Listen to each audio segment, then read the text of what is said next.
Nope. Oh. It just says rotate your phone. I'm gonna be really mad in a second. Good. Yeah. We're getting the hand signals. Okay. And she's bouncing. All right. Hi. It's Thursday night. It's Thursday night with Tony and Sally, and John Blen is with us. John Blen, the one and only John Blen. If you follow any type of Long Island entertainment, then you probably know who this is. If you don't, you've been living under a rock. Thank you, sir, for coming. My pleasure. Thanks for Really having appreciate it. I'm just going to come right out and say that following Long Island theater, not really getting involved in it so much until just maybe within just recent years, but following it since the 80s. So this is almost like, to me, it's like sitting with a celebrity almost, because I've known who you are pretty much since, I don't know, late 80s, early 90s, from the Island Year and Good Times, and seeing you hanging around at Westbury Music Fair. And We are sideways. Oh, we are sideways? Yeah. Let me go, Kevin. You want to just, no? Yeah, good. But sometimes that doesn't work. It makes it sideways and smaller. All right. So everyone, are we? You tell us, how's it look? Well, it looks right for me, but not on here. Sorry, guys. See? Yeah, sorry. That's what happens. We switch to Thursday and things just go to shit. Real professional production here, John. I'm sure. You know, baseball stadiums black out with multi-million-dollar broadcasts, so it happens to the best of them. Good answer. Thanks. I'll take that. So are we good, or what do you see? We are still sideways. Still sideways. Nope, not at all. We're fine. Yeah? Okay. You sure? Yes. Okay. I found a lot of things in my life go sideways very quickly, so it just seems business as usual today. Yeah, I have no comment on that. You good? I am. I kind of want to try it like this way, just for fun, to see if we can get like the bigger screen. All right. So you have fun. All right, I might do that. Bigger screen. So. Well, this Just keep spinning it. We'll look like we're in a washing machine, and we'll go from there. Sorry, I might have to Which go that back would be a that. first for me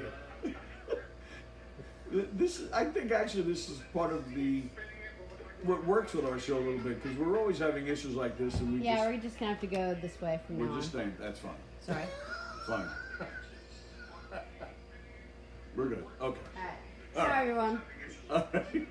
So, like I said before we went on, we were talking about doing the radio show at Governor's, and I told John flat out, we just kind of make it look like we know what we're doing over there, and they're impressed and happy, and so so here we are. This is proof that we don't know what we're doing.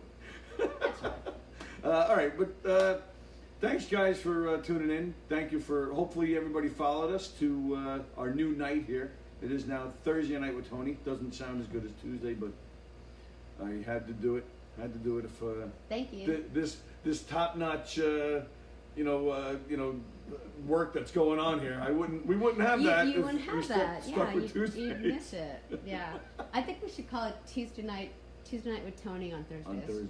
Yeah. that'd be funny. Yeah, I've actually I had love several. that. Every time I hear it, I laugh. Kind of like Sunday is Wednesday at Goodie, Yeah. or Wednesday. I didn't come up with it, but someone said it, and I was like, oh my god, Actually, that's so several funny. people have actually said that. Really? We should call it Tuesday night with Tony on Thursday. I think Yeah. it's hilarious. It is funny, but all right. So So John Blen is here.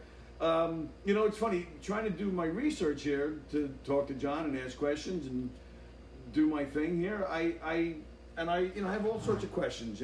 Playwright and screenwriter and theater operations and comedian, and the list goes on and on and on. Only tonight, doing some last minute research, then to find out which. I knew about Good Times, I knew about the Island Year. I did not know that the Long Island, the LIE, Long Island Entertainment Magazine, I did not know that was yours until I was doing some research today. I had no idea. Funny enough, I actually delivered that paper for 2 weeks, 2 whole weeks I delivered it, but I think it might have been after you sold it, I think. Okay. I'm not positive, I'm trying to get the timeline on my head. But I did it for 2 weeks, and then I forget what happened. I think I got sick or something, and I just never went back. It was a lot of work, man. delivering those papers. That's exactly why people ask me if I would ever consider going back to do it again. I was, along with my wife, and Neil McKenna was the first assistant editor, and Vinnie Colon, who was part of us, and also Darren Palchowitz was one of our editors. We were all like the chief cook in bottle washers because we'd print it, we'd run the ads in, we'd throw it together, we'd deliver it, chuck it in the back of the trucks, and Right. yeah, we would. Sometimes it was just a 3-person operation, getting it all out, delivered all over the island. Wow. And it's Labor funny, of love. it's funny you mentioned Neil McKenna. That was actually one of the names I have on my list here because I didn't know that connection with Neil, but I remembered that he was in one of your plays. Neil did, I think, 6 of our plays, if I recall. Oh, is that correctly. right? He's in a lot of them. Oh, okay. I only knew about one, but and the reason I remember it because I grew up with Neil. He's been my friend as long as I can remember being alive. That would make you a Hicksville boy. That would make me a Hicksville boy. Woohoo! Me too. Sally too. Well, Hicksville girl. Yeah, Neil and I graduated together. Elementary school. Again, I don't remember being alive without Neil. But I was shocked because he was never a performer, at least when we were kids. So I remember seeing him in an ad for one of the shows. What the? And we had lost touch at the time. And, holy shit! What the hell is Neil doing there? You know. So yeah, that was a pleasant Yeah, surprise. Neil came to me actually via writer. He was with the Levittown Tribune at that point and came out to write a piece on one of the shows that we did.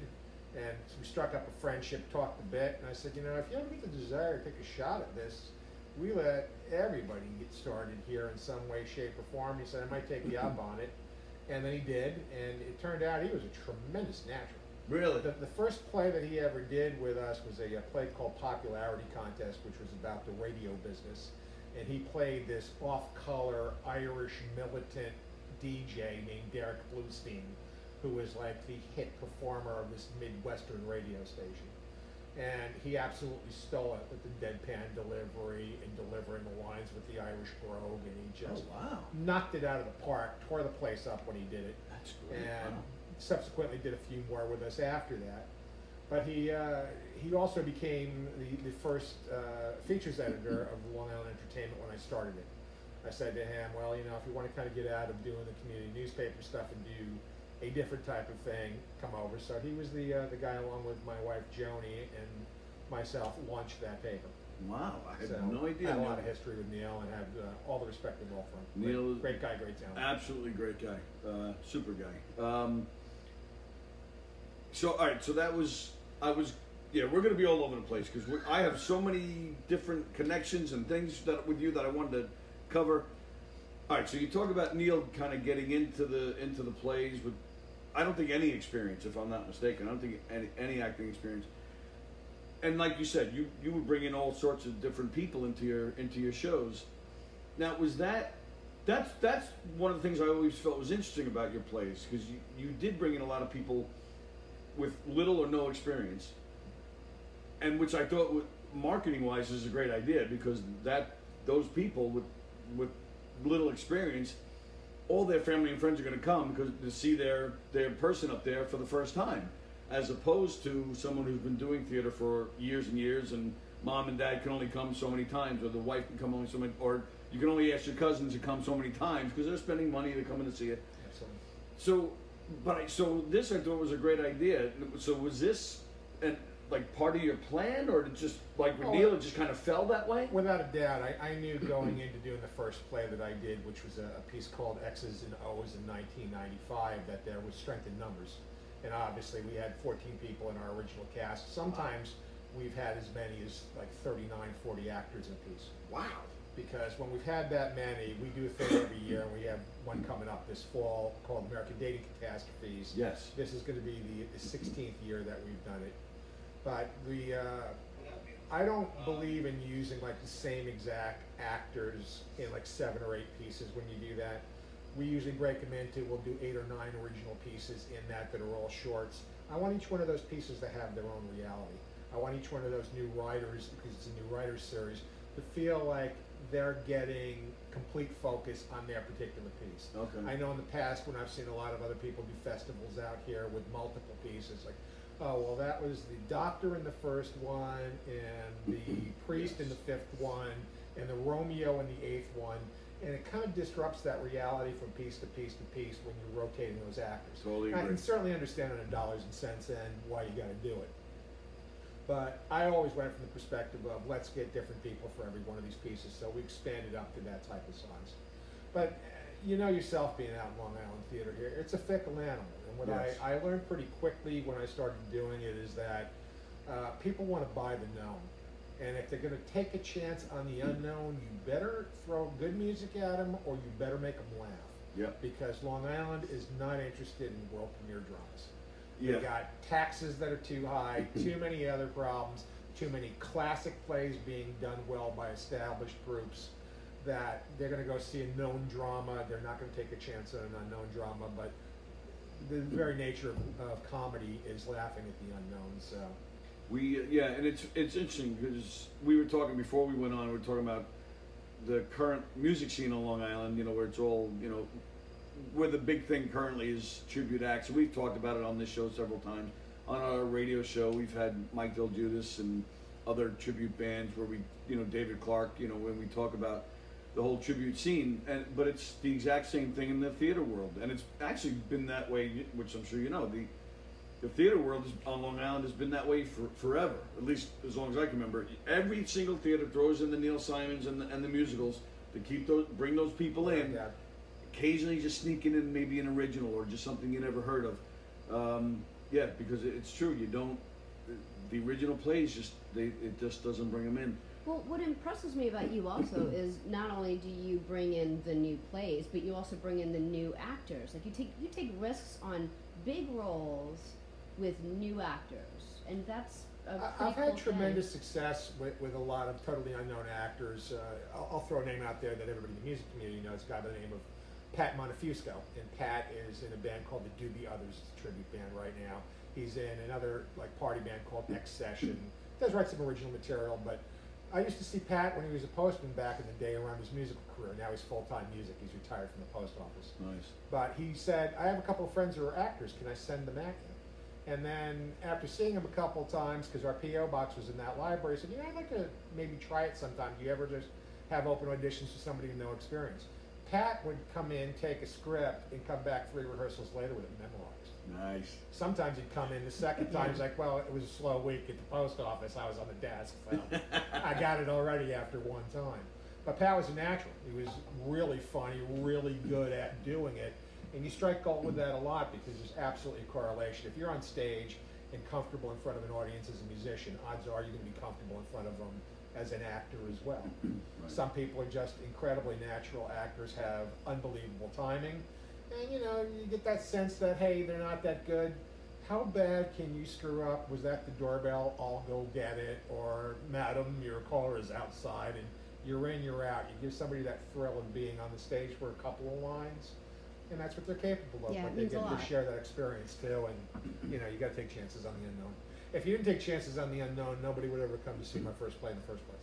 Well, You know? that's what I'm sitting here thinking. Hats off to you because you bring in those unknowns, people with little experience, but they knock it out of the park, man. They totally kick ass, which is that's not an easy thing to do. It's a contagious thing, and I think that when people get involved in art, and to me, I would never tell anybody they were looking at. I wouldn't give them a stage direction. I'd walk in there, hand them a script, and it'd just be cold read across the boards, because that audience that cast is your first audience. They're laughing at stuff they didn't see coming, delivering the lines to each other. You know what, this works, that's okay, that's fine. And you realize what you did well or what maybe you need to tune up or something else. But you also see that people who are watching other people get laughs with their delivery or doing it really well, they get excited, they want to do it as well. Absolutely. They want to work hard and commit to it. I've worked with people that, we work with over 400 actors with Middle Class American Productions, which is our original theater group. And a lot of them have been one and out, so to speak, because the commitment wasn't there. They missed a lot of rehearsals after taking the role. Right. Yourself, somebody takes a part to do something, and then 3 days later, it's like, I'm really sorry, but I'm going to have to back out. And then you find out they auditioned for 8 things, and they took one of the other things. Oh, yeah. That's the law of averages, and sometimes, you add an actor the day before. you know, and go out there and on an original piece, it's a little tricky. You try and find a creative way to cheat it with, put it on a menu, do this, do that, but Oh, yeah. I think it's very important that original A people, little bit, yeah. you know, get a chance to do it that have never done it before, and I think that that's part of life. I went to school at Hofstra that, you know, I was a communications major, but if I wanted to be in a play, I had the right to go audition like anybody else did. I've been on school campuses where, I'm sorry, our theater department are the ones going to be doing the play because they're theater majors and they're paying to do, well, why shouldn't anybody be allowed to try out? They're all paying tuition, aren't they? Absolutely, right. Just because he's paying tuition to learn how to play tuba doesn't mean he shouldn't be able to try out as an actor if that's what he really wants to do too. So I wanted to provide that situation out here.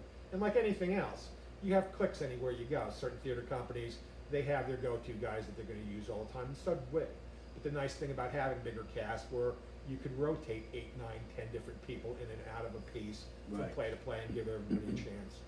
That's actually one of the things I enjoy with what we do, because we don't have a regular theater schedule. You know, we just whenever somebody calls, we'll go do the show. Our shows have maybe 6 or 7 people in them, but we try to keep anywhere from 12 to 15 people in the troupe because we don't have a regular run. So, one guy may be performing stand-up somewhere or singing somewhere and is not available that night, so now I'll turn to the other guy. Okay, well, you can do it that night. And we rotate it that way, and they enjoy it because one night, they'll play a role. The next night, they're doing the same show but a different role because it all depends on who's available. So, they're all learning from each other. Oh, that was funny what you did. I got to try that, or that was good. And so we have a lot of fun that way with that. The idea is enthusiasm is contagious. And if people Exactly. are into the art, they're going to do it. And Right. I have another follow-up question with that. Sorry, I was Sure. just curious. Were you a writer first or an actor first? Like where? I know you started DJ, but which good which question. after that? Technically, I guess I became both at the same time because I was the 8-year-old with the 8mm camera writing a script for my neighborhood and gathering all the kids going, let's go make this horror film or let's go do this film or whatever. So I was doing that at a very early age, and that was my nature in the neighborhood I grew up in. So when you were And- a child, you loved to write, but then you went to college to be a DJ, and then you followed up with writing afterwards.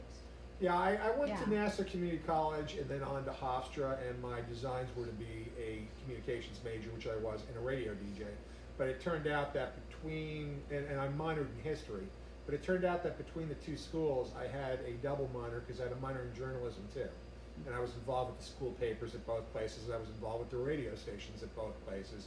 But it was not in my mind that, hey, I want to be a journalist. But I grew up reading things like Cream Magazine, which had a wonderful sense of humor Yeah. and a really mayhemic way of approaching rock and roll, which really struck a chord with me.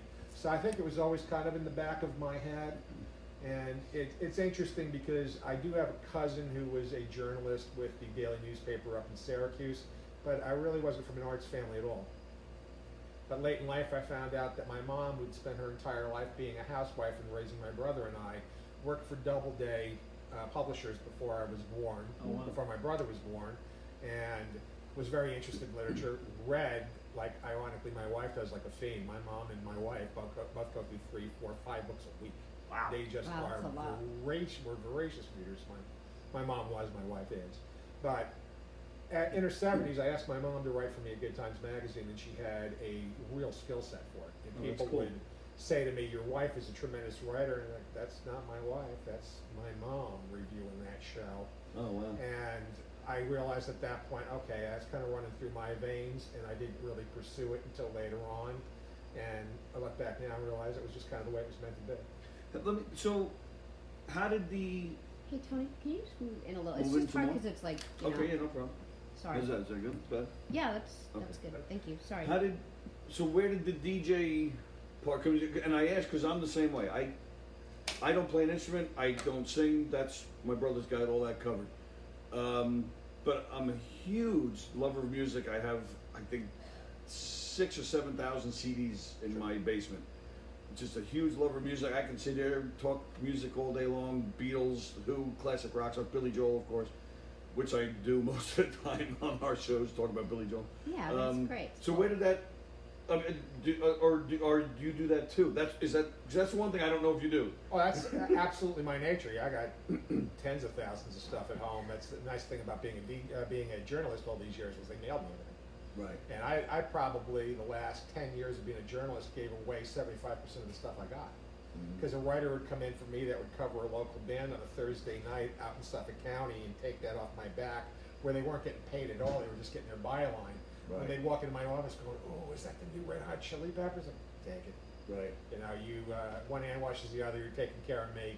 Pick whatever you want out of the stack, because at that point, just didn't make that much of a difference. If I really loved something that came in, obviously I had first dibs on it as an editor. I'd grab it, I'd take it home. Nice. But it goes back to, I have a brother who's 10 years older than I am, and that's my only sibling. So when I was growing up, we always had music in the house. He was growing up in the 60s, and I was looking at it like an 18-year-old when I was 8, because he was 18. Right. The kids in my school in second and third grade were bringing in, Peter, Paul, and Mary, or the Beatles, to like, as their show and teller, Simon and Garfunkel.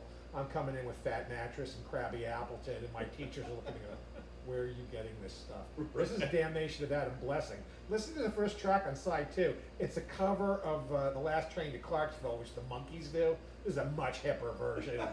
My teacher's like, I think we're calling my house going, "Is your son okay, Mrs. Bland?" He's coming in with some really odd stuff. And again, that was the influence of an older brother. So I always grew up in that. My brother moved when I was 12. He got married and went to San Francisco.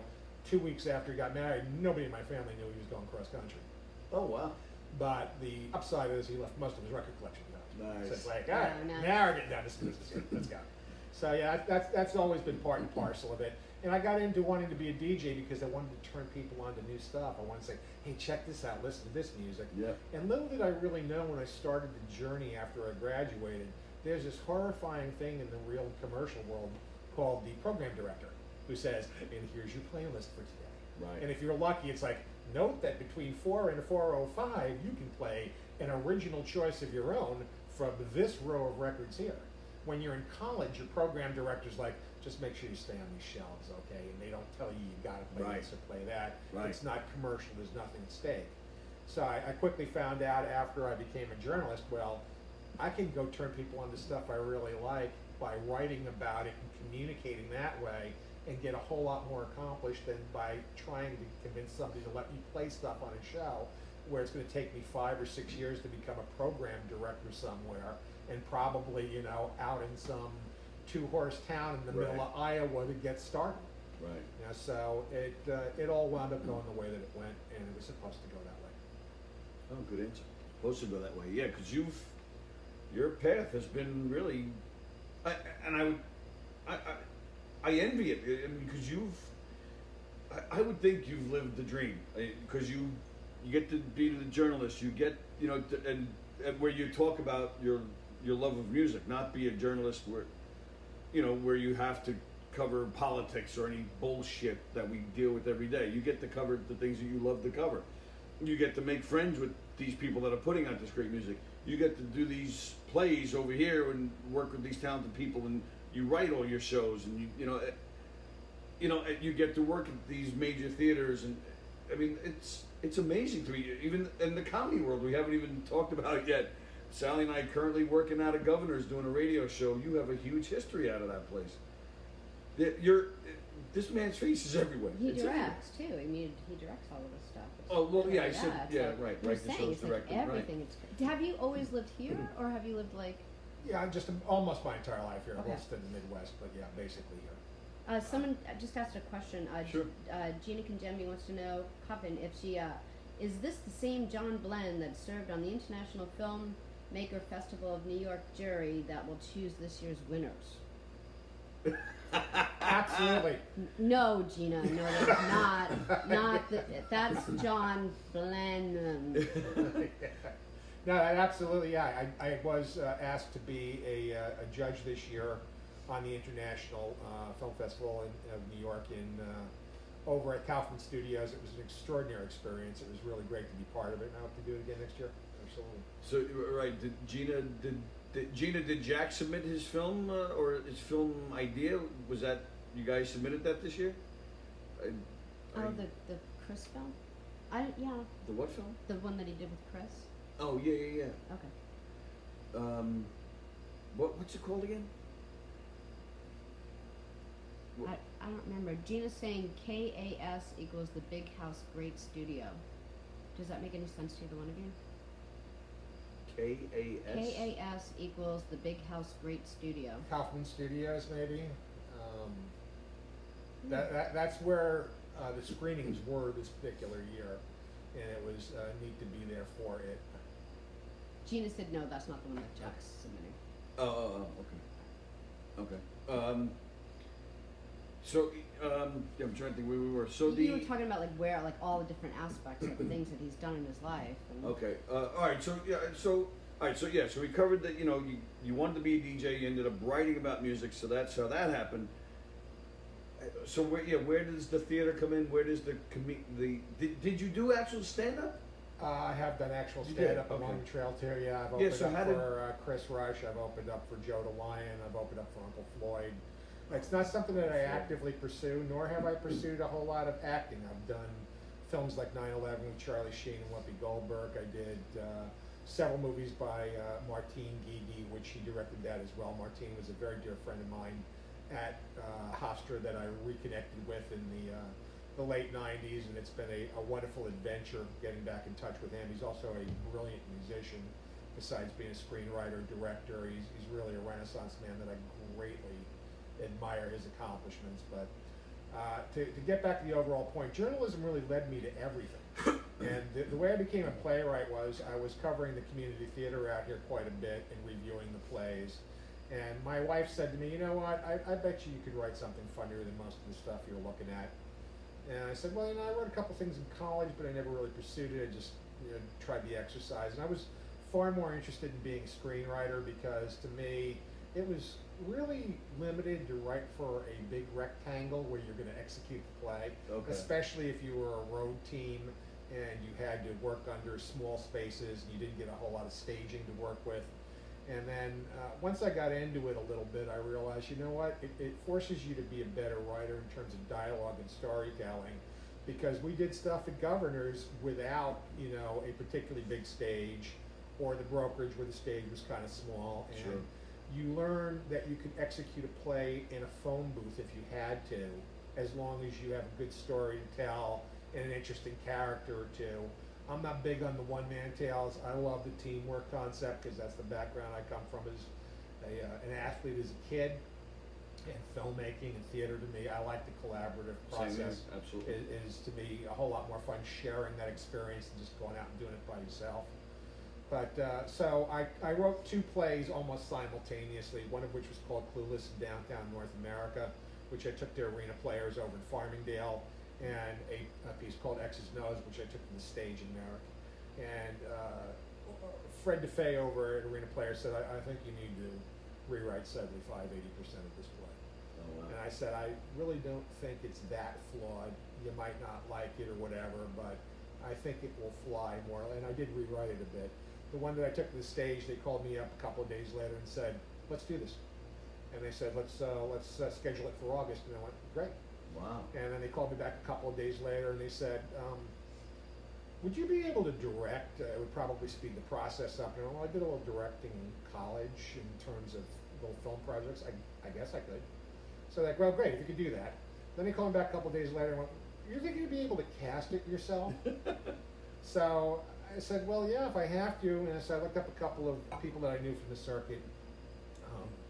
Debbie Cassio-Plesia, who owns South I know Shore Debbie, Theater. yeah. You bet. She's and one of my favorite actresses out here, somebody that I had interviewed many, many years ago for Good Times Magazine. As a matter of fact, Debbie and then a guy named Don Frame, who's also an actor out here, were the first two community theater actors that any of the community papers out here, like Good Times around here, ever interviewed.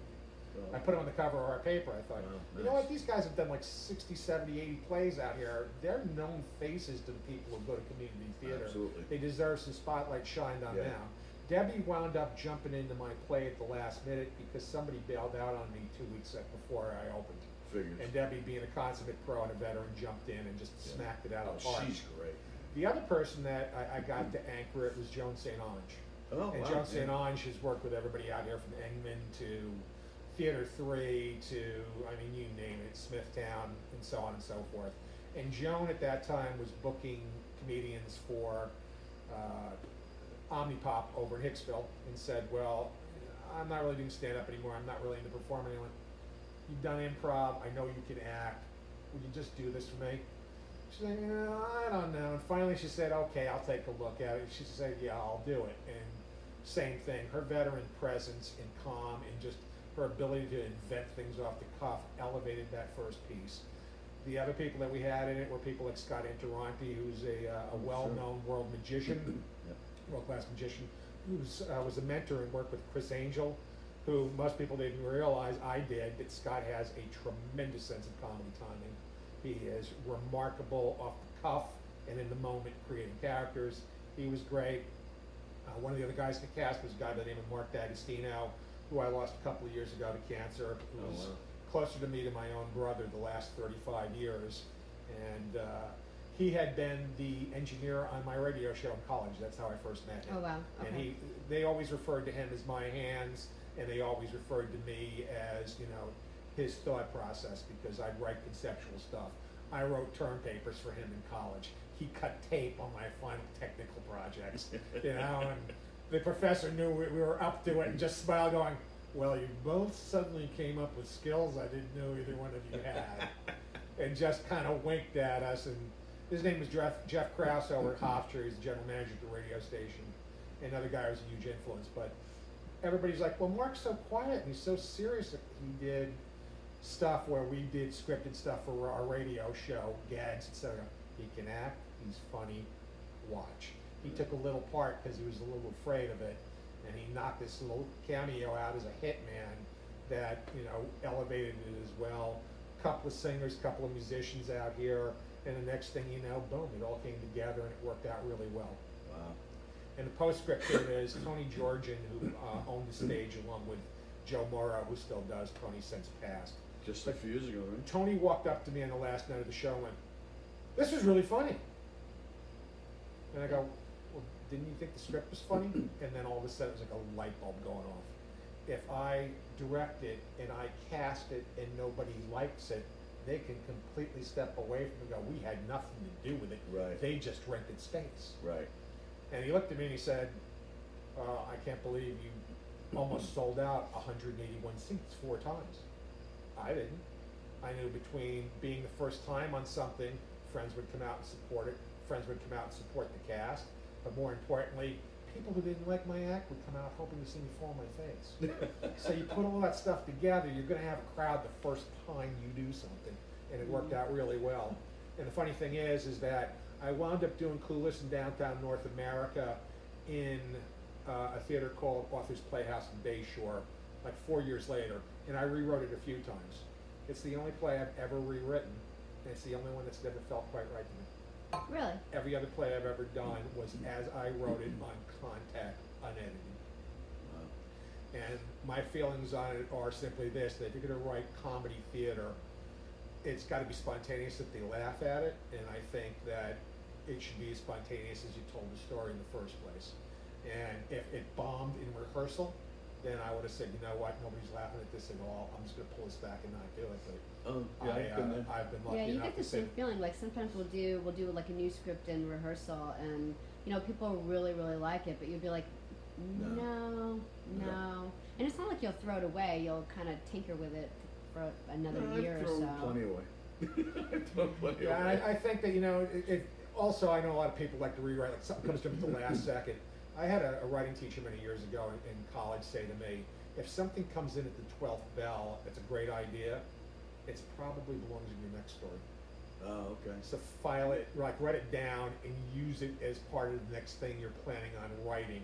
Because if you're that far along that you're literally starting rehearsal. Now, it's totally different if somebody comes in and improvises a line and go, that line works better. Right, that's but if you're happened a lot, changing yeah. scenes or moving things around because of an idea, probably means that you actually have the next thing in mind and you're doctoring something that shouldn't be doctored. How did just switching gears for a second? How'd you like working at Authors Playhouse? I love working at Authors Playhouse with Lester Schoen out there, who was a wonderful guy. Yes. And we lost Lester a few years ago. Is that right? He had moved to Amsterdam Right. before that with his family, and I went to see him up in Amsterdam while we were up in the Saratoga area. He was brokenhearted. He missed that excitement of doing it. Lester, really? I think, wrote about 123, 124 plays, something like that. Wow. He had volumes and volumes and volumes of stuff. It wasn't all comedy. Some of it was dramatic. Sure. But I saw some plays in there where he let first-time authors start. And some of the things I saw in there were some of the worst pieces of work I've ever seen in my entire life. We went to see a play, and I'm going to leave the innocent out of it by not mentioning the title of it, but people came out in the wrong scenes. They realized they were on scene too early. They walked out. Props fell down. People love that blanked shit. on lines. I know. People who were not in the scene came in to deliver a line to get it restarted because everybody's looking at each other. Oh, These Yeah, are not that's Lester, that's these are not not the Lester worst plays. feeling. These are Right. like people who rented this Right. place. Yeah. And as I said, one of the plays I watched there was, as I referred to it, a how to not to do a play. And it was atrocious. And I came back and I actually told John Schuster from Governors and Debbie Cassio, and like, we're going back. They're like, it couldn't possibly be that bad. Doesn't matter. Let's all go next Friday. Right. So a bunch of us went down there. It was worse. And there was one actor in it who was really good, and he'd deliver his lines, and we'd start laughing because something was going wrong. He just kind of glanced at us like, I'm trying really hard here. And we were looking at him going, we know you're trying. It's everybody else up there. But it was just a poorly conceived story, illogical, just a mess of a dialogue. And you know, when an actor thinks he's got a really funny line, he goes, well, I would have done that. And they kind of hold that, and nobody gives him anything because it's just not that funny. And this is the kind of stuff that was going on. You know, the curtain jams halfway through, in It's like a between little scenes, Rascals they're production. moving to the ends. Exactly, pay as you go. Hi, Buckwheat. You know, the train is completely off the tracks. That's but I classic. have nothing but great memories of that building and things that With him. we did there as well, working with Lester. Yeah, Yeah. going to see those plays too. I mean, it's part of your life. You know, we as a culture, we don't like, is it okay? We don't like okay. If it's really, really good or really, really bad, we're going. Oh my God, don't see that movie. It's the worst movie ever. The worst? No, I mean, seriously, it's the worst ever. You're going. Right. It's just, you got to see exactly what rock bottom is. Yeah. It's the same thing that drove us into the sideshow and circuses. Right. Still does. Right. So, yeah, a lot of great memories in there watching stuff that was atrocious, as well as watching other stuff that, even if it wasn't great, it had tremendous heart, and tremendous spirit, and that's what I look for in everything I say. Sure. You know, whether it's comedy or music or theater, doesn't have heart. Are you trying to say something? Are you trying to connect? Yeah, and I'm glad you mentioned Lester. 'Cause I didn't know the man, but I knew who he was. But yeah, because I worked with the fella that took it over. Mm-hmm. I know who that is too. Yeah, and was not and needless to say, ended up, it's not there anymore. Because you just can't do that. I mean, Right. Lester really cared. Lester had no ego. He was, he would introduce himself as an ophthalmologist who dabbled in plays. He wrote like 50, 60 plays in World War II because he had night shift and he just had to basically sit at a desk and there's a typewriter there. So he'd write stuff while nobody was coming in all night, Wow. just to get over being lonely and having to be on that ship without anybody to talk to. Wow, that's wild. And he started as a playwright, and then because he got that space, he was able to follow his dream of being able to do it. And he walked up to me one night and he said, I wish I had your talent. I went, Lester, you have so much talent, that's not even a discussion. You don't even realize what you do well. And he kind of looked at us because we went in there with a younger batch of actors that were just the thunder and her. He would do a play in there, like one cast member's 81 and another cast member's 14, another cast member's 36. Like Sure. a married couple, like 38 years apart, because those are the only actors that auditioned. Right. Right. I was fortunate because I was plugged in the community. You knew where to find 50 actors on speed dial. He just was hoping somebody would come through the door, and whoever did, if he had the right pieces or not, he'd put it up just to have shows every weekend. And I loved what he did, and I loved him as a human being. I think that the island could use a few thousand more guys just like him, encouraging the up and comers. Right, and well, that's the thing, and again, we were talking about it a lot before the show. The whole Long Island scene of tribute bands and Long Island theater. If they need to pay their rent, it's got to be a Neil Simon show or a musical. That's the only way they seem to make money. Yeah. And I don't know. I mean, I was thrilled to see that Debbie opened up, that theater. But it still seems like it's, just unfortunately, it just, you mentioned Tony at the stage in Merrick. I remember talking to him once where we were doing, I was in a production of High School Musical. I just cringe at the thought of it. I just being in a play, I hated it. God, I hated it. And nothing against anybody that was doing it. I just hate the show itself. I was in it as a favor to somebody and I just hated it. But I remember talking to Tony about it, saying I hate, that's exactly what you'd say. I hate doing these stupid musicals. But it was filling the seats. People wanted to see the people they knew in the play, or the teenagers wanted to see High School Musical because they loved it so much. But, and then he would try and sneak in an original play somewhere in there, because that's, you want to support the local theater, you want to support the local talent.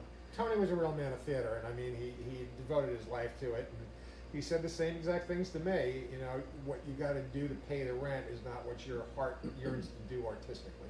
Right. And I mean, I had the benefit that for 1 year, I co-owned the theater out here. I was partners with Edie David and a guy named J.C. Saspatas, who was her husband, and they had the Purple Cow Playhouse up in Hicksville. Oh, in Hicksville, yeah, I remember that. We were co-owners with them, my wife and I, for the year of 1998. Oh, and wow. what we literally did when we went in there was we alternated our original pieces with them doing the traditional musicals like the Best of the Whorehouse in Texas or, Christmas Carol, etc. That was right by the sweet shop. Exactly Oh, right. yeah? And the guy who owned the sweet shop owned that entire strip of buildings. Oh, is And that right? It Oh, came I up at didn't the know end of that. the year. I didn't know. Oh, we have to we bust their so balls. should get like more free ice cream there. then. Absolutely. We didn't know this. Hey, do you know Lorraine Valente Brady? I sure do. Hi, Lorraine. She said, when I saw one of your shows at Author's Playhouse, I said to myself, I have to be one of John Blenn's plays. And so happy to be in so many of your shows. So much fun. Thank you. That's where I first saw Lorraine working in one of Lester's pieces, and it'll sound like I'm insincere, but Lorraine was one of the best actors that he ever had in his plays. Nice. And immediately when she showed up to audition for us the first time, I know you. Yeah. You know, I like what you did. And I worked with her very recently, well, actually a couple of years ago, over at, we did some shows for the Village of Valley Stream. They were converting their courthouse into a theater. Oh, wow. And we were setting up makeshift in the old theater. They finally moved the courthouse all these years later because they had hired me for a while to help them morph it. But we did a version of X's and O's there, and Lorraine actually played one of the attorneys along with myself, and it was great to work with her on that as well as a lot of other projects over the years. Lorraine's also a playwright. She has contributed stuff to our dating catastrophes as well. I think she's got one coming up as well. Well, Joni wrote, your wife, Lester was the sweetest man. Remember his huge standard poodle, Steve? Then after Steve, when he moved to upstate New York with his daughter, he got one of those tan, brown, and white dogs, a St. Charles Cavalier Spaniel or something like that. Lester was a true blue and always so encouraging to John. Absolutely. And yeah, Steve was this gigantic standard poodle that would come out and just try and sit on your lap if you were sitting in a chair. It was an enormous dog. And we didn't realize the name at first. He's like, Steve, Steve! And he's looking around the theater and we're like, where's Steve? And all of a sudden the dog came out from between the aisles. He's like, you named your dog Steve? And Lester was totally sincere. He's like, yes. And like, he didn't do it to be funny. Right. I still don't know the story of why he named the dog Steve, but That's yeah, great. he certainly And did. he's looking at you like, whoa, what's the problem? Speaking of your wife, that is another connection we have, John Blenn. Your wife is cousins with Lorraine Casella. Uh-huh. Do you know Lorraine? I do. I know it's Tony's first cousin, though. I have not run into her in probably since my wedding. Well, think. Cecilia is watching. Oh, well, there you Her go. daughter. Cecilia is Lorraine's daughter. And she said Cecilia her is mom my will be daughter's- watching. I'm sorry, what? She said, I think my mom's going to watch. Cool. Cecilia is my daughter's best friend. Yeah, So, it's incredible another how connection. small the circles are. Absolutely. About my wife, long story short, she has been my absolute rock on this and was the person who encouraged me to do this. She's also wrote a play for us and our precursor to the dating catastrophes back in 1996. But my wife went to East Meadow High School like I did. My brother was a senior when she was a sophomore. I was a sophomore when her twin brothers were seniors. we probably had 80 mutual friends, and yet it took a former administrative assistant at Good Times Magazine who worked with me, went back to college to study art, and then went to work for her to introduce us. Wow. And it turned out that her best friend back in the 70s dated my boss at Modell's for the 3 years that I was there. Small world, yeah. So we probably crossed each other in aisles 15, 20 times, never met. Did I read she was a photographer, or did I get that wrong? I thought, was she a photographer? Oh, she certainly is, yeah. Yeah. Yeah, she has done a tremendous amount of photography. I've been getting into it myself a lot lately. Right, we but- had that on the radio show yesterday. Who was it? Somebody said that you're a great photographer. Oh, was it? No, I don't remember that. Was Really? it Bonnie Scalisi? Do you know that name? I sure do, yeah. Bonnie's a very funny comedian. Yes, Absolutely. yes, she is. I think it was Bonnie that said that you're a great photographer yourself. Nice. Yeah. Yeah, we both do a lot of photography. It's like literally we're at a show, we just pass the camera back and forth on any given evening. Back in the day when I was doing a lot of journalism, I was writing all the stuff and she was the one carting the camera on it. So we have a lot of history with the circuit out here. Yeah, well, that's the thing. You guys are still pretty active, whether it's theater or music. I'm trying to think what concert I recently saw you guys at. Maybe within the past 2 or 3 years. Oh, it was a Slim Kings concert, Liberty DeVito. Right. The Slim Kings. It was in Farmingdale, the Nutty Irishman. So you guys are still active. You're still out there, and again supporting the local, original stuff. Again, Liberty DeVito. What was that? Just over the summer, Slim Kings played at KJ Farrell's on a Tuesday night. I mean, they had a decent crowd for a Tuesday, but most people didn't know that this legendary drummer. Yeah, they're all was young. They playing don't know there that Liberty. night. back Actually, there. I actually did not catch that, but I did. The last time I saw Liberty, he was sitting in with a band called Drive at KJ Oh, the Farrell's, Cars Den, and yeah. that's where I actually shot some pictures of Liberty most recently. But of course, obviously, go back to the Billy Joel days with him as well, and seeing him around the circuit. Tremendous drummer, tremendous talent. And I was actually just talking to a guy named John Rose a couple of weeks ago, who was a musician out here for many years in a band called The Kids, and he's making a documentary film about the 1980s heyday of the Long Island music scene. And he Oh, wow. just interviewed me over at the college, and he said, well, why are we doing it all these years? Because I'm proud to be from here. I'm proud to be part of this community out Absolutely. here. There are a lot of guys out here that covered music. There are a lot of guys out here that covered theater. There's a lot of guys out here that covered comedy. But because I was an editor of papers, I got to do everything. And I was interested in everything. Sure. And I went out and I studied everything before I reviewed it. I went out to 30 comedy shows and 30 nights before I wrote my first review. Wow. And I went out with a guy named Nick Vermetsky, who went to kindergarten with my wife, who used to book the brokerage comedy clubs, all their shows for Gary Smith years ago when Gary owned it. And Nick said, well, I go out every night to look for talent for the club. If you ever want to go with me, he's like, I'm going to go with you every night. And I did. I went all over the place with him, New Jersey, New York City, up and down the island. He knew his comedy. This guy's a monologist. This guy's a prop ad. This guy does musical parodies. And I watched it and I studied it. So when I wrote the first review, people were like, what do you know? I was like, you'd be surprised. Wow. I'm watching mechanics. I'm watching the way it's like watching a baseball player. Why is that pitcher successful? What does he do that's different? Watching comedy and learning about that. Because I never felt like you should go out and write a review going, well, I like it or I don't like it. You should know something about how it works, or you're really not qualified to comment on it in any way, shape, or form. And I'm thrilled that you're saying that, because we go through that a little bit here, but most on the radio show. Our co-host on the radio show, Eric, he'll make fun of me. Oh, what are you doing so much research for? You just come in and talk. No. You got to know who you're talking to. And like you said, I just enjoy seeing all these things. First off, whether it's a live band or a live comedy or a live theater show or even a live ball game. I just love live.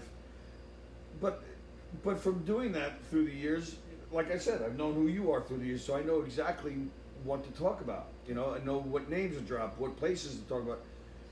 And it's the same thing with all the guests, and I'm assuming you went through the same thing through the publications and the comedians, because you knew, like you said, you knew what you were talking about, which I'm sure made them feel comfortable. If you were doing an interview, you gained friendships with all these people. I mean, you check out John's Facebook page, and every headliner, every national, anybody that became a household name that came from Long Island, there's a picture of that person with John on his Facebook page.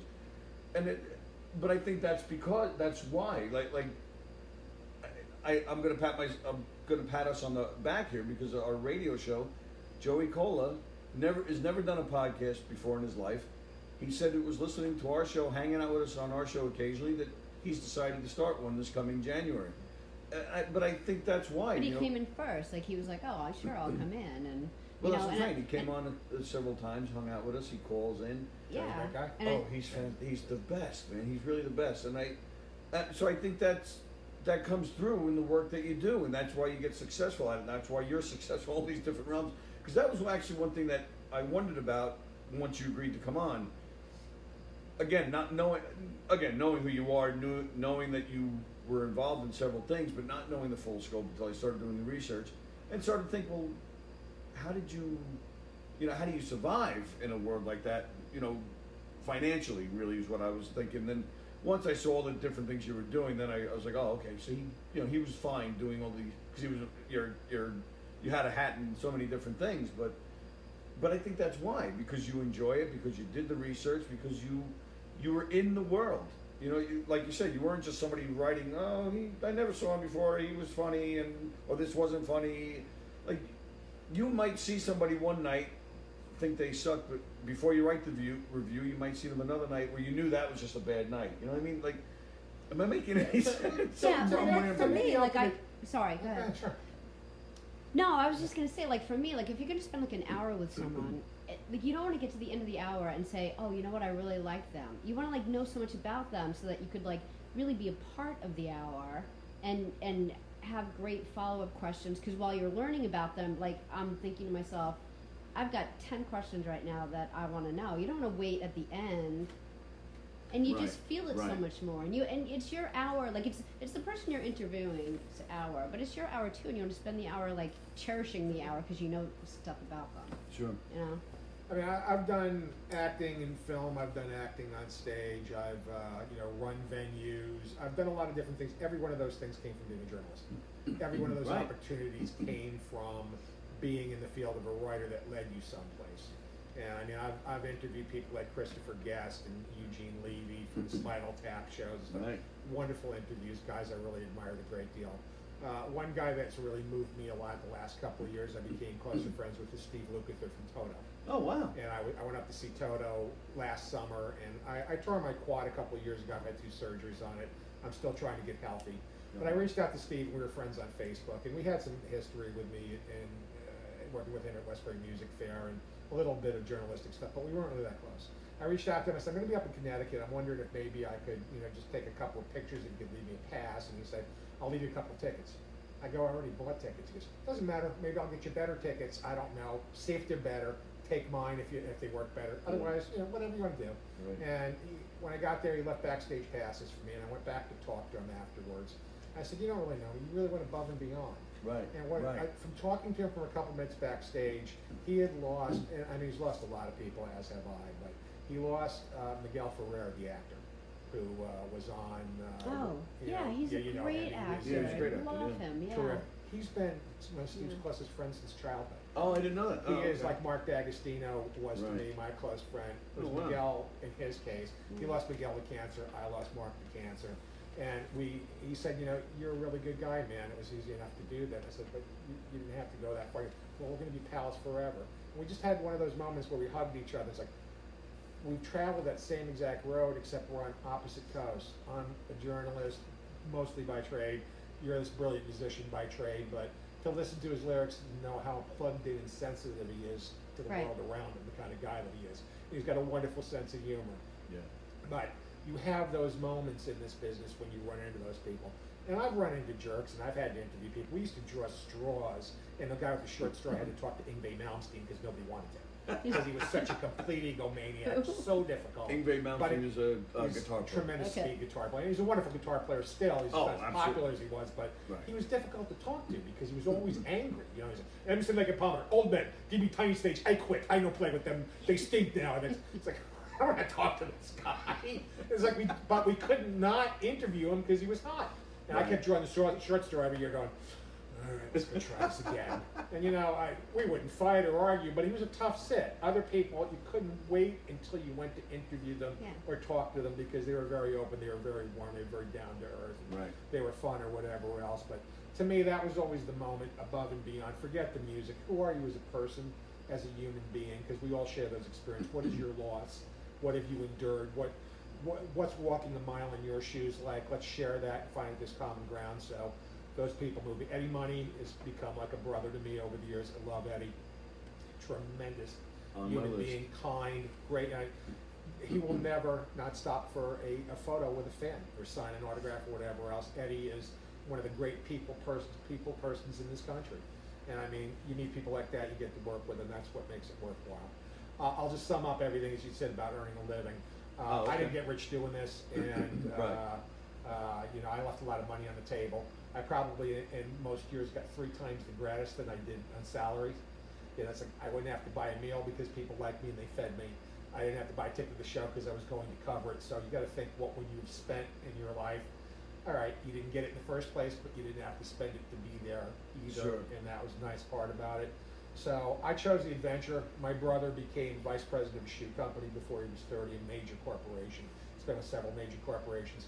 He chose the business aspect of it. It's, you know, it depends what you want out of life. Right, and that's fine. You know, that's fine. If that's what he wants, that's fine. But it's funny you say shoes, because when I was a senior in high school, for 3 months I worked at Sears in the shoe department, bored out of my skull, couldn't stand it.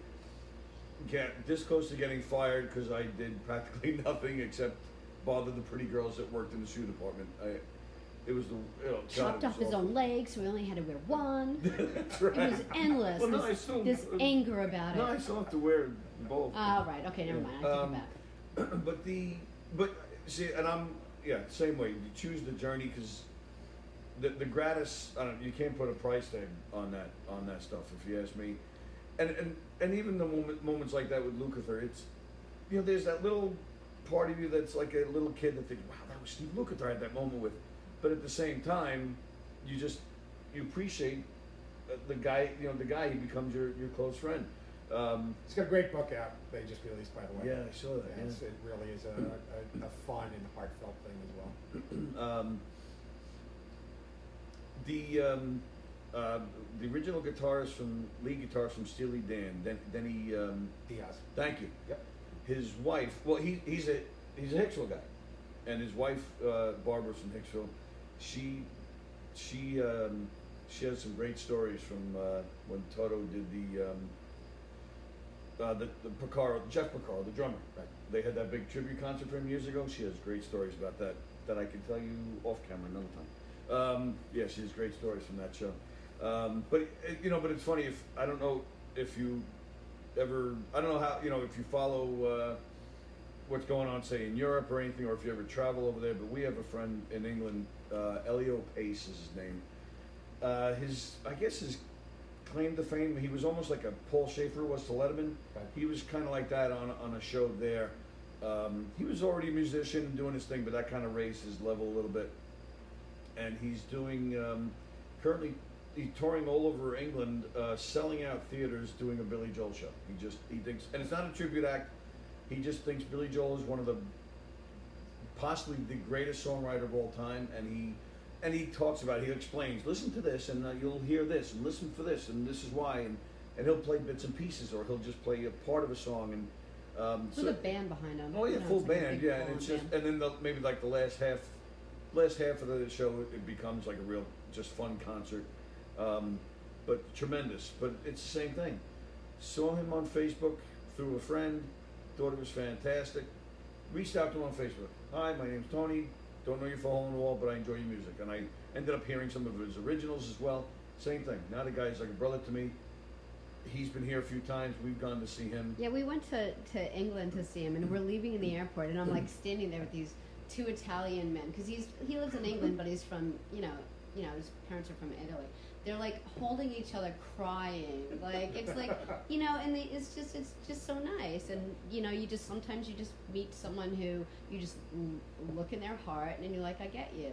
Absolutely. Yeah. You know. Right. But it's through these experiences of enjoying concerts and theater. It's enjoying that You know, it's funny. You know, with a couple days ago was the anniversary of Tom Petty's death. Somebody on Facebook posted a quote from him saying, where he said, "Music is the only real form of magic he's ever seen," and it's not, you know, it's not like a magician where, you know, they're doing a trick. It's just pure magic, where the music just, you know, brings you together, and these wonderful things happen. I would agree to that point, but I think there's other areas of the arts that are also magic. I don't think there's anything more pure than a sudden laugh when you know you actually made somebody laugh. Oh, and they're absolutely. not politely laughing. Absolutely. You caught them off guard, because at that exact moment they're laughing, you've transported them from whatever it is that's bothering them in their life, even if only for an instant. Yes. But you've elevated them out of that. That's magic too. Absolutely. A comedian on a roll is magic, where everything. First time I saw Brian Regan, he hurt me. I never laughed so hard in my life.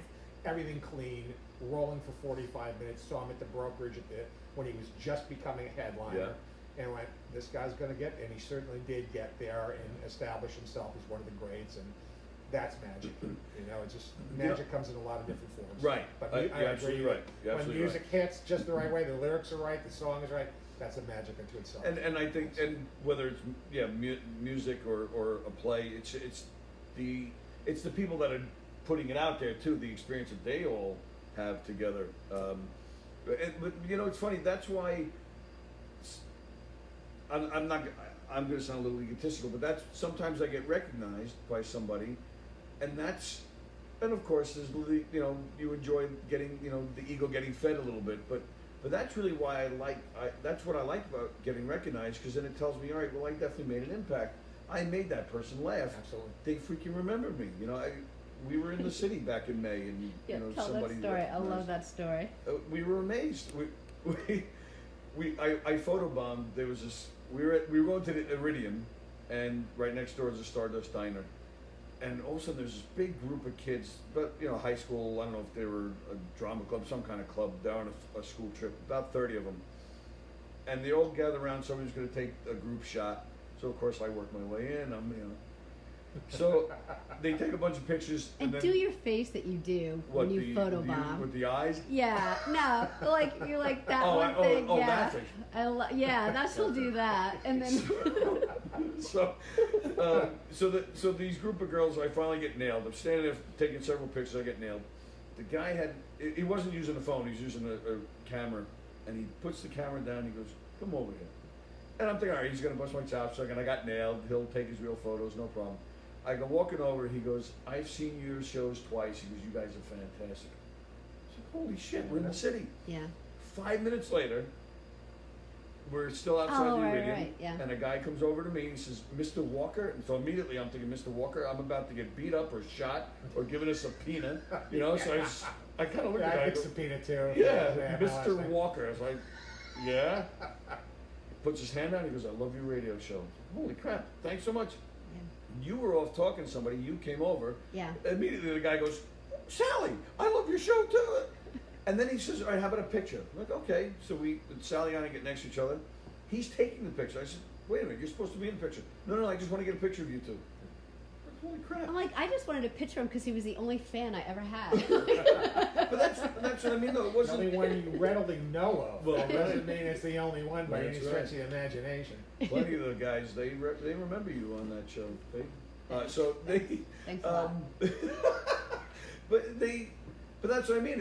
It's not so much, you know, hey, I'm famous. It's the fact that there's an impact there somewhere. And Well, I That's- think that's what I Facebook also enjoy. is a wonderful thing in Yes. that exact respect. It's like they've seen you someplace, then they maybe happen to see you for whatever reason on Facebook. Oh, I saw that show, I saw that guy, I saw that performance, I Yes. saw her. You know, and they recognize you. To me, it's just like, I don't know any politics on my page. You want to talk about politics, you're in the wrong place. Absolutely You know, right. you want my take on politics, I'll be happy to explain it to you in one simple line. Do you think that there's any politicians in this country worried about the average person working in the best interest of the average American paying his taxes?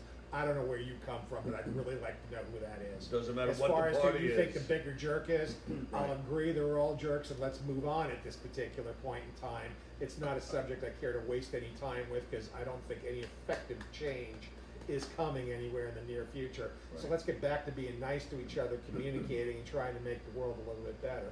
And me, when I'm on Facebook, I just want to try and make people laugh. I'm going to post a couple of funny things. I know, you're going to Post end a up being couple lyrics, president. things that bring people in and connect them. It's what it's all about. Yeah, As I We try mentioned really about- hard with the radio station. We just stay away from that stuff, you know?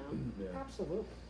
And I love the back in high school posts. People love that stuff. Oh, It's yeah. just like I was up at Eddie's show last week at Eddie Money and the Mohegan Sun, and people are like, I come in every night to see who that is, to see if I can get it.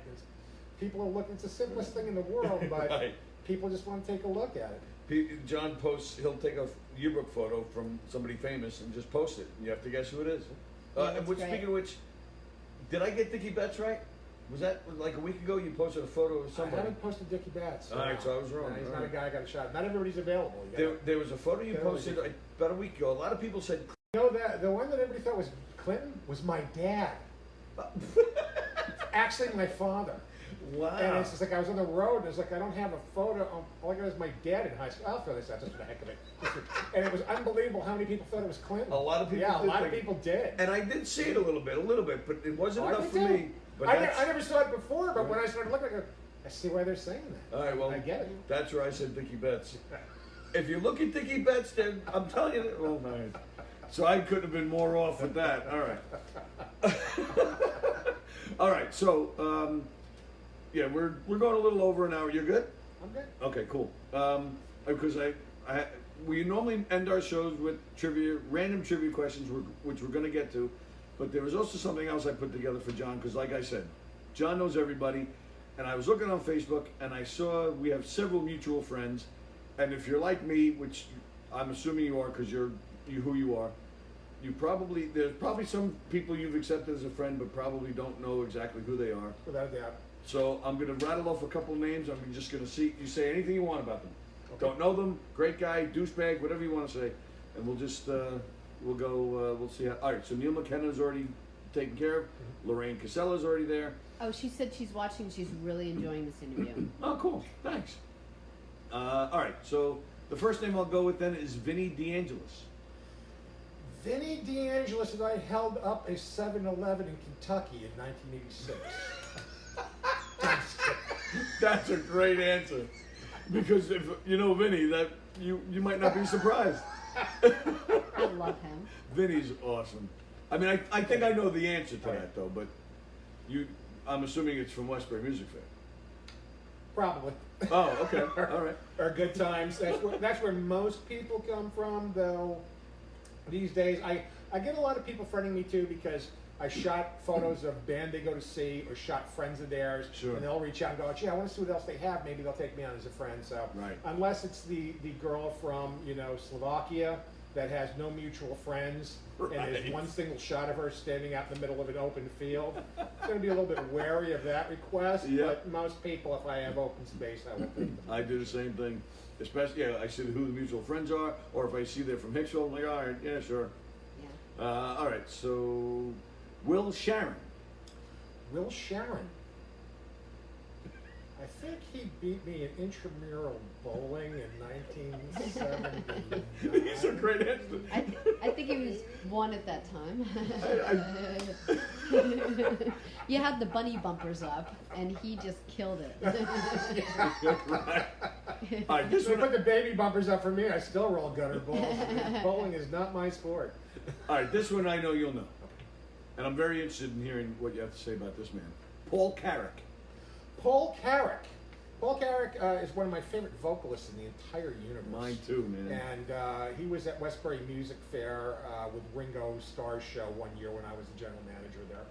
And I walked up to him, I'm a huge fan, and he looked at me, he smiled, and went, oh really? And I go, yeah, I don't think anybody else has had hits with 4 different lineups, because he had a hit with Ace, he had a hit with Mike and the Mechanics, he had a hit as a solo artist, and he had a hit when he was in Squeeze. Right. So he is a voice in a lot of these. Paul Carrick might be the most underrated blue-eyed soul singer in the world. Great, 100%. Outstanding talent, and a really nice guy. Great new album. Great human being. Yes, absolutely. Let's see, where am I? Suzanne Fashina. Suzanne was in counseling with me when. That's great. I hope she's watching. Kidding. If I said Route 111, would that help you? Route 111. That The would be band. running. Oh, the band Route 111. Does that help at all? The two young boys that are They're brothers. two, yeah, they're Suzanne's sons. They played together. And Oh, okay. Paulie's the keyboard player. He's both of them tremendously talented. But that's the name of their band, Route 111. Route 111, Route 111. Route. Yeah, so you say Route. All right. The Lords of 52nd Street. Lords of 52nd Street, of course, a lot of the Billy Joel guys in there. We used to play actually softball against some of those guys. Russell Javers was one of them. We used to have a great Good Times rivalry with like Atlantic Records, so those guys would come down and play. I guess Brian Setzer was in those games too, cool. and no matter what we did, they'd always figure out a way to beat us by 1 run. Oh, wow. We could never beat them. One game we were actually 1 out away from beating them, and T.C. Cross, who's well known out here, a musician and singer, has had a couple of albums out on major labels, and is like my kid sister. I'm cutting over to catch a ball that's going to finally win a game for us. The last second, she cuts in front of me, hits it with her glove, and knocks it over the fence. So what should have been the 3rd out was a 3-run homer, and we lost right on the spot. Wow. So yeah, my experience with them, not only watching them as musicians in a variety of groups, of course, Kanata and all those guys too, but playing softball with them too. Can they play? Like, oh yeah, Kanata was a good ball player. they were all good ball players. But Kanata's a huge Yankee guy. Mm-hmm. All right. Which I rib him about all the time. That's okay. I'm with you on the Yankees. I'm a Yankee guy. Oh, all right. I grew up with the Yankees when they were awful in the '60s, so I'm not a front runner. I've been with them through the lean years. You know what's funny though? Until now. Whenever we tease Kanata about the Yankees, like the look on his face, like he takes, like it looks like he's gonna cry sometimes. I mean, Why would you be about the Yankees. bothered being teased about being a Yankee fan? I mean, like being a Mets fan, like you're just like, I know. Oh, we're- I know. My wife is a serious Mets fan, and as I said, I would root for the Mets to be in the World Series every single year, Yeah. losing to the Yankees. Yeah. I would be fine. As with them Met fans, running we're the used to table. losing. And if the Yankees didn't get there, I would root for the Mets to win it if they were. Yeah, see, I don't understand that people that won't root for the Yankees or the Mets if the other one isn't there. I don't know. It's New York, you gotta support, and it's fun. It's a fun atmosphere. Rick Eberly. Rick Eberly. Rick Eberly communications these days, but of course, I go all the way back to Iridescence and his sister actually, Tara, the bass player there, worked with me for a brief spell at Good Times Magazine. She was a sales rep at one point. But Long Island music festivals, certainly know him as a musician, know him as a personality around Long Island. Yeah.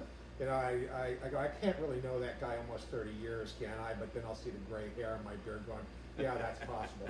And of course, he'll say that's impossible because he's 29, but it's been a while. Yeah, good man. So Iridescence, we're gonna throw in a little bonus name, Janine Otten. She was in Iridescence with them, I think when it started, I think. Where that went. Yeah. When I saw them, Tara was the only girl at that point Oh, okay. when I first came in contact with them. All right. All right. Charlie Sheen. Charlie Sheen, I did a movie with. 9/11, and Charlie Sheen, everybody's like, is he crazy? Like, hardly. You know, when you never judge anybody when they're partying. He's bright, articulate, charismatic, really funny, really down to earth. My first meeting with Charlie Sheen was pulling into the parking lot to shoot 9/11 for Martine Gigi, and he rolls down the window and he goes, "Hey champ, how are you?" And I went, "I'm good." I was there way ahead of everybody, sitting on a bench by myself, and I went, "How are you?" He goes, "Good, you know, things are basically the same. What have you been up to?" And he's talking to me like we went to high school together, and then wraps it up with, "Hey, you know where the honey wagons are, man?" Yeah, right around the corner. He's like, "I'll catch you later." And he drove around the corner. You know, he just acted like he had known me for 50 years. And I mean, I knew he didn't, but he's just that kind of like down to earth and straight ahead. And he did a great job in it. People are like, "Why would you cast him in a drama?" Oh, we all imagined Platoon in Wall Street. He's a heck of an actor, no matter what he puts his mind to do. Yeah. He's great comedically, but he's also really great as a dramatic actor. So, yeah, that's my Charlie Sheen experience. It was really a kick to work with him. Nice. Dan Romano. Dan Romano, Long Island radio personality, actor. Kook. I'm trying to think if we actually run into each other in person. We've been friends on Facebook forever. Yeah. I certainly know of him. I was supposed to be on his show a few years ago, but it didn't wind up working out, and just, I think, a timing schedule thing. So, yeah, my experience with him is kind of like half a step off just from the internet. You may have saved your life there, not appearing on the show. I mean, You'd walk out of there not being the same. It's just let you know, right? Right? I'm not the same. Sally is currently engineering his show. He is now on GovsRadio.com, Very cool. where Sally is engineering, and yeah, she walks out of there a little stunned every week. But we're teasing Dan. He's fun. Salma Hayek. Salma Hayek was in the movie Here Comes the Boom with me. She had a few more lines than I did. Just a few. I think I actually wound up with one line there.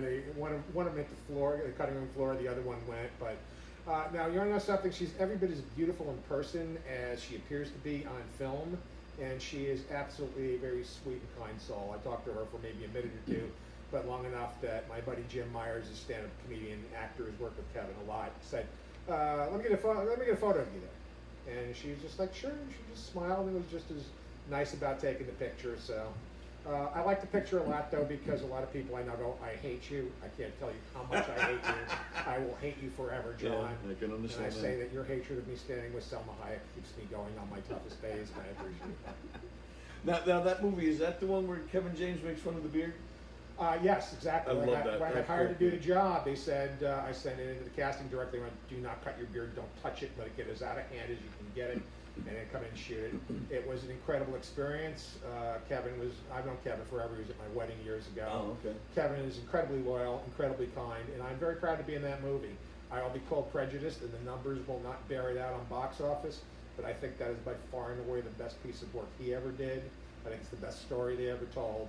And it was incredible to work with Henry Winkler. He's one of the most sweet, down-to-earth, kindest human beings I've ever met in my life, besides being an enormous talent. Yeah, It was a great set to be on, great people to work with. It was a blessing. And I'll tell you that reason alone I thought was why I loved Kevin Can Wait, because it was all Long Island. Yeah. You know, the theme song, everybody worked on it, everybody, and he brought on, you know, all the local guys, Joey Cola, Carrie Carabas, Joe Starr, of course, Chris Rhodes. Everybody who complains about, well, why didn't Kevin use me? What did you do for Kevin along the way? Did you ever give him a ride to his show? Did you ever encourage him after a bad set? Absolutely. It's like, everybody who's been kind to Kevin, he does not forget that. He takes care of people who are kind to him, and we're all like that. Right. I mean, and if you didn't get the phone call, either you didn't have as much a connection as you thought you did, or maybe you weren't as kind as you thought you were at some point either. Right, that pisses me off. And maybe if the show stayed on, maybe he would have called you eventually. Just shut up. Be Absolutely. happy that some of the, you know, your contemporaries like Roach and Cola made it there. You know, be quiet. Oh, that's my next name, Joey Cola. Joey Cola is one of the kindest human beings I've ever met in my life, too. I'm not sure anybody is ever faster to get on a fundraiser or benefit to help people out. Joey Cola came over to my house one day and knocked on the door because my wife makes incredible cheesecake, and said, "I promised some of the guys in this boy band a cheesecake, so can you get it done like in the next day or so?" to my wife. And my wife laughed about it, but she went right ahead and made the cake so that he could bring it with his daughter to this, you know, boy band show. Cheesecake is rough to make. Yeah. It's Really? a very, very difficult cake to make. Oh, I It didn't takes a know. long time, and there's like rules that you would never even know. Like the eggs have to be room temperature. You can't open the oven door, right? I'm right? It's crazy. Tricky, yeah. She's really good at it. And the postscript of that is, my dad, shortly before he died, moved in with us, and he lived in the apartment across the street. So I said, "We're moving my dad from across the street," because we had bought my mother-in-law's house when she passed. And I said, "Anybody who's available tomorrow morning, just let me know." And the following morning, we're standing on my dad's porch, and people are gathering. And Joey Cola walks into the group going, "What are we taking first?" It's like, "I didn't know you were coming." He's like, "Oh, I saw you posted on Facebook. I knew where you lived, so I just came over to this." That's Joey Cola at 9 o'clock on a Saturday morning, after working all week, coming over to help move furniture across the street. And Wow. that's the kind of guy he is. That's great. As well as being one of the funniest guys in the business. That goes without Well, yeah, absolutely. And again, Kevin Can Wait. And I told him this once. Kevin, if those of you who are familiar with the show, he was the high school principal or something that ate the corn. He always had that. Joe funny, Cola was the on. king Yeah. of corn, Mr. Anderson, right, and school principal. Exactly right. no, and it's in my opinion, it's very old school to take corn like that, to make eating corn funny. Yeah. There's very few people that can do that. and Joey called it, and I just laughed even thinking about it.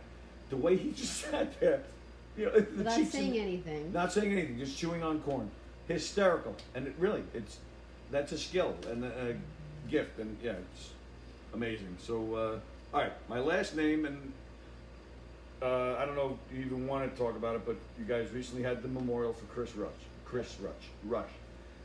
Again, why I didn't know him personally, but in my opinion, how this guy was not a household name. He was that funny. So, and I know he passed a few years back. You guys had a memorial. Now, for Chris him Rush recently. passed earlier this year. Early this year. Yeah, we lost him. We lost him in February. Oh, for some and reason we I did thought a it was memorial show for his significant other, Megan DeCaro, in July at Governor's. And Chris was a very dear friend. I remember discovering Chris when I was still in high school. He had an album out on Atlantic Records called First Rush, and it was, there's Robert Klein, there was George Carlin, and there was Bill Cosby, and there was Chris Rush on major labels in those days. He was one of the very first. And I discovered it at the public library. It was incredible conceptual comedy. We never heard anything like it. Right. And to be friends with him years later was an amazing kick. He called me over one day, and I went to his house. He said, I know you're a screenwriter. I know you have a background in that. I'm writing a script for Tim Allen. I want you to come over and write it with me, and work on the project. So I went over to his house, and for 6 hours, all he basically did was, work incredibly hard to make me spit things through my nose and laugh until I broke a rib. But afterwards, when I spoke to him, I was like, Chris, I can't write this with you because you just don't focus. Chris was one of those guys who wants to make you laugh every minute and hard. And we got to discuss dialogue, and then he'll make you laugh again. He'll make you laugh. It was like that little kid in junior high school that never left him and who he was, and I wasn't able to work with him on it. I really wasn't. I said, wow. We will waste each other's time because, and whenever I talked to him, I'd be on the phone with him, and guys like Joe Starr were closer to him than I was. Adam Ferrara was closer to him than I was, but I was fairly close with him. Talked to him on the phone, booked him when I could into theaters when I ran the school over at Five Towns Theater, and loved him. He used to call me the Viking, and loved Chris. Was brokenhearted when we lost him, and absolutely an incredible visionary. The comedians knew exactly who he was. And the funny thing is, when he passed, the first guy that privated me on Facebook and went, he had actually passed, was Steve Lipton. Oh, wow. And I said to Steve, I go, do you know Chris? He goes, yeah, we used to open for him when we were new at the Bottom Line. Oh, wow. We'd come in and Chris was headlining because he was that popular. Right. It's like, we used to look at him and go, oh my God, an amazing comedian. You don't ever realize how many directions you touch people with comedy or with art. And Sure. I was surprised to find that out at that point, that Steve had a connection to him. And Yeah, sure. then, you go from there. And George Carlin was always a very big fan of his. George Carlin backed several shows that he created, one-man shows. Chris probably suffered from, he was a little too smart for the room. And where Carlin would do this incredible human nature stuff and then drop it down into fart humor, right. so that everybody in the room, Chris was sailing at like Harvard thesis papers his whole way. He was that bright, that clever, Yeah. and that's why I don't think he became mass appeal. He was a little bit too smart for the average Oh, that's audience. interesting. I Okay. think that's what kept him from being a household name, but you can talk to any major comedian in the business that really made a mark, and Right. They all know him and know him well. Well, yeah, when you guys did the memorial, I mean, everybody, all the big guys were there, which I thought was great. All right, thanks for sharing that. All right, so here we go. Everybody still hanging in there? Mm-hmm. Nice, all right, cool. All right, so it is time for our random trivia. Like I say every week, it's just random. It has nothing to do with anything. I might have thrown in a couple of questions, that Mr. Blinn here might identify with. Maybe not, we'll see. But you guys can answer, you can comment. You get nothing but bragging rights, I guess, I don't know. And we'll just do it. Okay, first question. In which sport would you perform the Fosbury Flop? Fosbury or Fosbury? Fosbury. I'm going with Fosbury. Fosbury Flop. Cricket? No. Okay. Spinach is high in which mineral? What was it? Go ahead, you can say it. Oh, iron. All right, I'll tell you later if you're right or wrong. What's the total number of dots on a pair of dice? Interesting question. Ah, right? that's a good Yeah, I question. thought that was good too. I feel like all proud over there. Here's one that you'll get. 21. Not even close. On a pair of dice. Ah, pair. There. Which sign of the zodiac is represented by the ram? Aries. Yes. What was the Hunchback of Notre Dame's real name? Frank. Amazing, he got it. In the cartoon world, who has a cousin called Slowpoke Rodriguez? Quick Draw McGraw. Good guess, but that's incorrect. Baba Louie, psychic? No. No. Here's one you'll know. Who is Vivian Ward? Oh, I know that. Do you? Yeah, I know that name. Oh, you know the name. What's the Yeah. answer? As soon as I tell you, you guys will be like, oh, okay. Think about it. All right. I really thought you were going to get that, but you might get this one. In what movie can you find the big W? Wally World. All right, I'll give you a hint. In the movie, Vacation. in the movie, the actor says, the big W. The big W. George W. No. George W. Okay. Go back a little bit. Go back a few years. All right, what movie? I'm going to give you a movie quote. Tell me what movie it's from. Some days you just can't get rid of a bomb. One of my favorite movies of all time, man. Well, it has to be like Airplane then or something. It's not far from it. You're close, kind of. All right, another movie quote. Hot Shot? No. Okay. Another one. This is a real old one. But there's a body in the window seat. I don't know if anybody's going to get that, but it's a favorite of mine. Jack Scala's playing a lot. He's got a lot of answers. Oh, Captain Jack? Yeah. Captain Jack. What's some of his answers there? Well, I wait till you finish. I'll tell you who gets them. That's the actual Captain Jack, by the way. The song. Oh, very cool. That's him. All right, one more quote. What movie is this from? Vacations when you go somewhere and you don't ever come back. Some people. Is Eric's not watching? He would get that. Okay. All right, my last two questions. Super easy, just for this man right here. What is Eddie Money's real name? Edward Mahoney. What high school did he go to? He went to Island Trees. There you go. All right. And so did the kid that played him in his first version of the stage musical, Jesse Kinch. Jesse Kinch. You know, I meant to mention that before, because we've been, which this has been great, by the way, just talking to you all night. But we were talking before about the how the original plays are hard to get out here on Long Island. I discovered Jesse Kinch because Liberty's played with him. Liberty, you know, is a friend of ours, one of my favorite musicians of all time. So I discovered him, and he's got good stuff. I discovered Jesse Kinch because I directed the first two versions of Eddie's play. Well, that was the thing, preparing for this Yeah, he was tonight. like 14, 15 years old or something, right?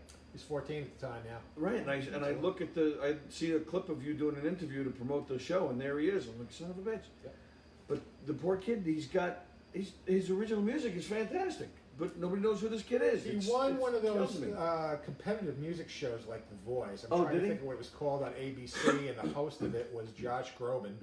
And I think the winner got a Capitol Records deal, but I have not seen the album yet. Yeah, that's a shame, man. He's got It tremendous talent. stinks. All right, Good so kid, Jesse too. Good heart. yeah, oh yeah, Yeah. yeah. Again, great music. All right, what sport would you perform the Fosbury flop? That would be the high jump. Jack got that. Jack got that. Oh, Wow, very I'm nice. shocked. I think you said it right. Iron is the mineral that you find in spinach. And Jack got that also. Wow. Yeah, he's What's up on with top Jack of it. tonight? Well, yeah. The total number of dots on a pair of dice. 42. Jack got Nice. that also. Really? No shit. The sign of the zodiac represented by the ram is Aries. You both got that. Yeah. And The you're hunt- Gemini. I was looking up your chart. Same day as Miles Davis, among others, and Michael Myers. I have Willie Nelson.